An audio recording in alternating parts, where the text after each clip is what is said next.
Pero lo que vemos en la superficie es solo una parte de la historia. Al igual que los icebergs, las montañas esconden profundas raíces que se hunden en el manto terrestre. Estas raíces son extensiones de la corteza que compensan el peso de la masa montañosa visible. Este fenómeno se conoce como equilibrio isostático. La corteza terrestre flota sobre el manto más denso, de manera similar a como un barco flota en el agua.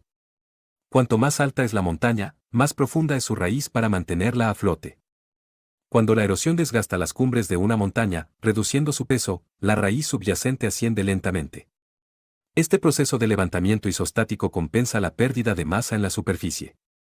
Es un ciclo continuo de erosión y elevación que mantiene las montañas en pie durante millones de años.